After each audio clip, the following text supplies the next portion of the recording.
which is $140,000. Therefore, it may be a violation paying the engineering company $15,000 over the limit. An adjustment may be necessary to Resolution 15-2022 in reducing the limit by $15,000 and add the money back to the group insurance line item in order to avoid a possible violation. Mr. Bennett, I hope you will consider this option. I am addressing both of you because you are the most recent elected council members. Please give us some hope by your answers to these questions so that if we had one more of you on council, we may have a better government. Rich, before you say anything, and we don't have as much time to respond. Ms. Backus, can you give some color on that resolution, please? I can. So the state statute states that there can be budget transfers the last 2 months of the current year, and it can also be made in the first 3 months of the succeeding year in order to cover bills that actually do come up. Because in the beginning of the year, when you're putting the budget together, sometimes there's certain expenses that may come up that are technically unanticipated, so you are given the ability in order to move funds around a little bit in order to cover those bills. So that resolution had to do with a engineering bill that needed to be paid, and there was never an agreement of a do not exceed for that line item. We do have some agreements and some line items that there are in the beginning of the year resolutions that have a do not exceed, and then you cannot unless you pass another resolution, but the line item that you're speaking about does not have that resolution that to do not exceed limitations. So the $15,000 resolution passed in March, or the $15,000 in Resolution 96, 2022, moved in March, which actually falls within the guidelines of the first 3 months of the succeeding year, which would have been in 2022 for a billing that was in 2021. And was that reviewed by the auditors? And that was reviewed by the auditors. Ms. Backus, any other comments? We are working on the issue of the dilemma that happened with Jason Stucco, and this is being currently handled by Mr. Madden, and we're working on resolving this. We, as the council, are working together to resolve this issue. Anyone else from the public who speak? Good evening, Council. My name is Pete Delbrello, 216 Saline Road. I came to the council before about the intersection at Saline and Delsey, and since that time we've had 11 major accidents. In fact, 2 just last week. You can take up on the Washington Township Police website. I think they're still looking for the gentleman that caused that accident. I know that it's been improved. I know that it could take 2 years, but we need to act now. I just left the Gloucester County Commissioners meeting. I spoke to them as well. This is something that needs to be addressed immediately. It's a bipartisan issue. It's something that's near and dear. Listen, our family, our friends, our children, our seniors, our vets, they all travel this road. And it's not going to get any better. We can do a temporary solution. Maybe we can slow some of this down. We need a permanent solution. We need a solution, and we need it now. It can't wait. I know it's part of a total package, but lives are at stake here. If someone had a disease where we tell them not to go to the doctor for 2 years, where we tell them not to get medical help. So let's look at it the same way. Let's see what we can do here. Let's work together. Let's get this done. I spent 35 years on that road. I love that road, but I'm now telling my family and friends, don't travel that road. Travel a different road. But people, crossing the town or don't know, they're not aware of that. So let's see what we can do here. I'm sure the chief could definitely be involved here. I know I spoke to him just a couple minutes ago about it, but we need to do something. Thank you. Thank you. And yes, we're working on that to push that forward as fast as we possibly can. Thank you. Do you want to go ahead? Come on up. Yeah. Come on up.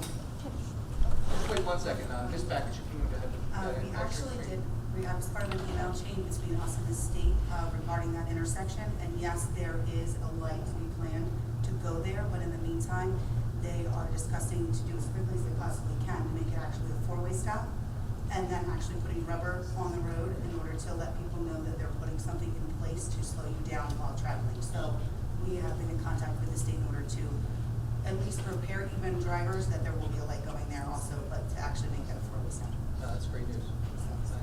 Perfect, thank you. Anyone else from the public wishing to speak?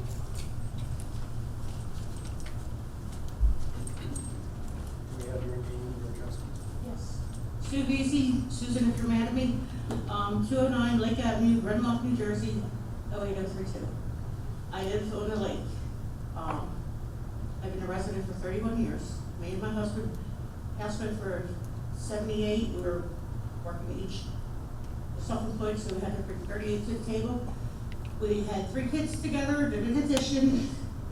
One girl who's 36 now, one boy who's 30, and the baby of the family is 27.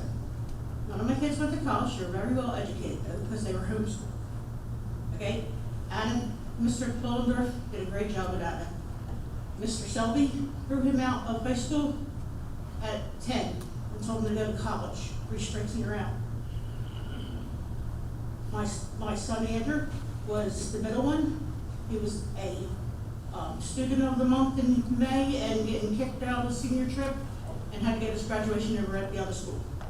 Okay? I'm an empty nester now. I'm bored. I got laid off. I was making $150 a week to leave a job and help these kids around here who's overdosing. Okay? I worked for New Point for a whole year.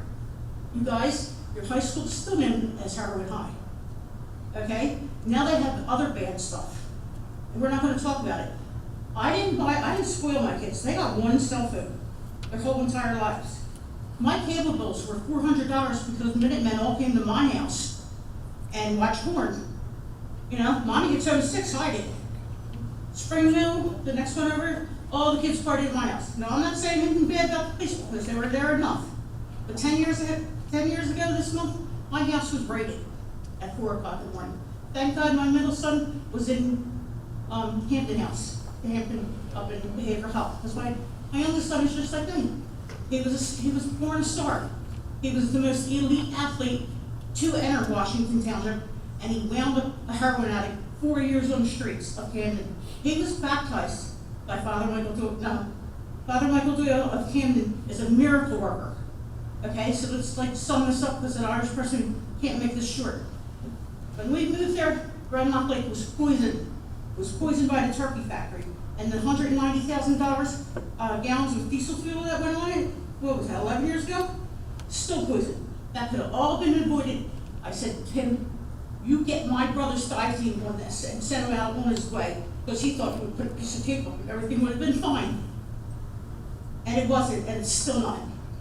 And I came from Somerdale, New Jersey, okay? There was Lawnside and there was Somerdale. There was one racial riot, and they broke it up with the firemen. Those guys still laugh about it. This town was very racial, and Rudy, my dog, died from the lake. He got MRSA. Okay, he was only 7. And Rudy was half white and half black. He was a retriever.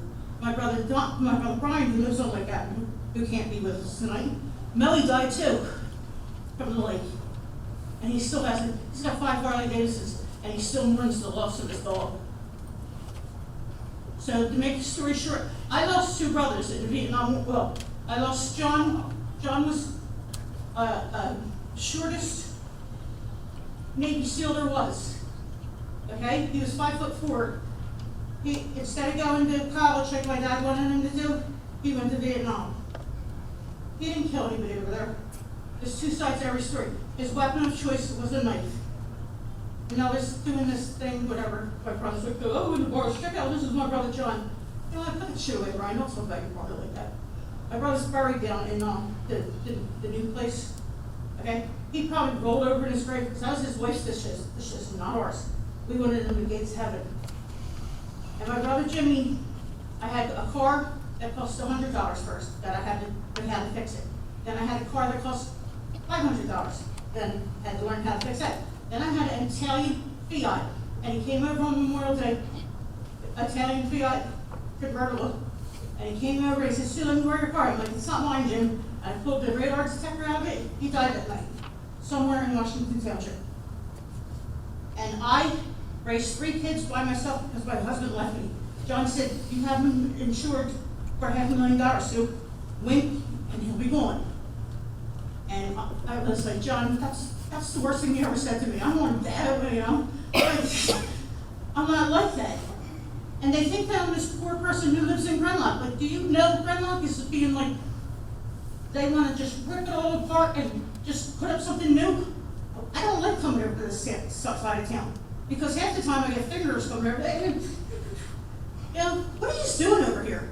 Like, in ShopRite, I shopped there 4 times this year. Like, really?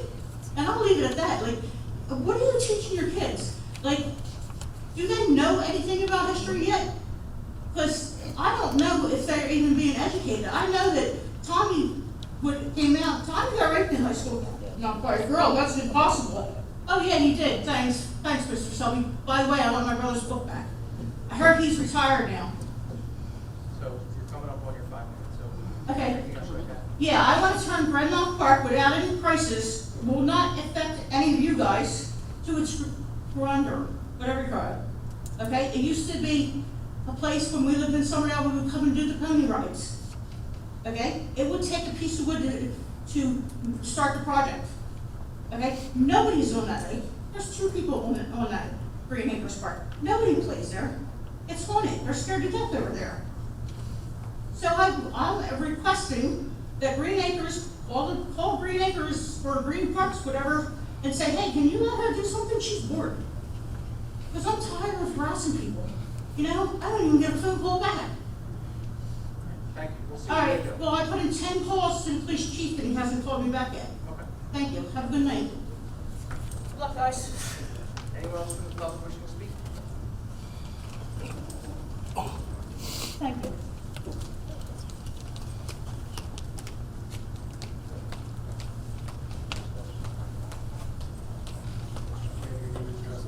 Kim Sabata, I live at 217 Bells Lake Road, and I'm here to ask hopefully numerous questions regarding what's being done for 220 Bells Lake Road, Party House. It's been over a year that all this has been going on. She claims that she lives there. She does not reside there. She shows up on a Thursday. She cleans the house out for the next tenant to come in. July 1st, there was another huge party that she threw herself. This was not through a tenant. She had the party herself. 10 cop cars, fights. It took the police an hour to clear all the people. They kept threatening to arrest them. Half of them were drunk. We caught 4 of them peeing on our property. When we were standing on our front lawn, they were peeing on our sidewalk. Like, there's something has to be done. We keep being told something's being done. I want to know what exactly is being done. I know you passed the resolution, or the ordinance about the short-term rental. It says they cannot be used for hosting commercial business or fee for admission events. The neighbors have found wristbands in the backyard of when these big events are going on. That's how they're getting into this house. But they are being paid. They're being advertised on Instagram. Airbnb, we just had them removed. Verbo just took them off because the home apparently cannot be currently rented because somebody threw something through the plate glass back windows. And they're not boarded up, they just have plastic over them. It's just become a year of hell again, the 2nd summer in a row.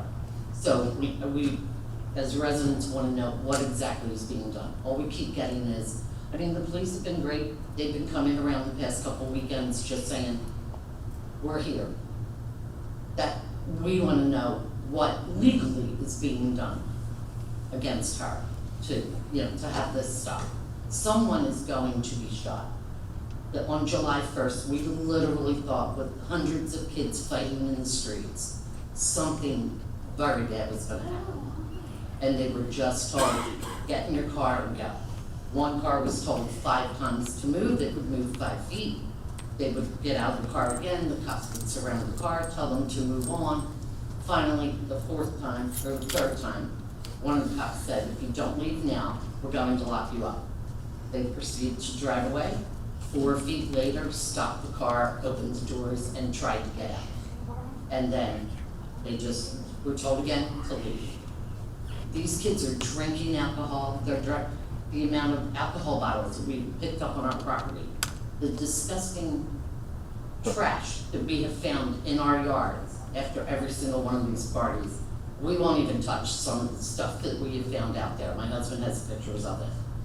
It needs to stop, and we need to know exactly, not that we're working or the process, what is the process, what was already done, and what can be done further. Thank you. Thank you. So I'm gonna defer to, Mr. Manning. Chief, if you have anything you'd like to add as well. Look, we're taking every enforcement action that we possibly can. As I kind of told the other gentleman earlier, people have a right to due process. There is a process, we have to take them to court. We can't just fix somebody, we can't throw back, I'll give you an opportunity to speak. But we have to go through the process. I'm gonna allow the chief to discuss, Mr. Madden or Ms. Batch, if you have anything else that you're aware of. Or anybody else from the township would like to get up and speak on this issue. I know it's been an issue that's ongoing, and we are taking it seriously. We're passing ordinances, setting out officers, code enforcement, everything. We're throwing the book at it as best we can. But, Chief Person. So I can't speak for other department heads, but I can tell you what the police department has done as far as law enforcement issues. So we contacted, after the July 1st party, we contacted Airbnb on July 5th. We contacted VRBO on July 5th. And we also contacted Expedia.com. Her property was for rent on that site also on July 7th. On July 5th, our detective bureau issued the homeowner a criminal charge for maintaining a nuisance. It's a criminal charge. So we're currently waiting for a court date. We contacted our tax office. The taxes on the property are paid. We contacted the MUA. The MUA shut off the water at the property due to unpaid bills. July 8th, all the neighbors in the area were contacted by my police officers and advised that we would be in the area enforcing any law enforcement issues. July 8th, myself, I issued ordinance violations for breach of peace and also for running a business in a residential area. So they're both ordinance violations in violation of the township ordinance. We're waiting for a court date on those matters also. We've been in constant contact with John DeStefano,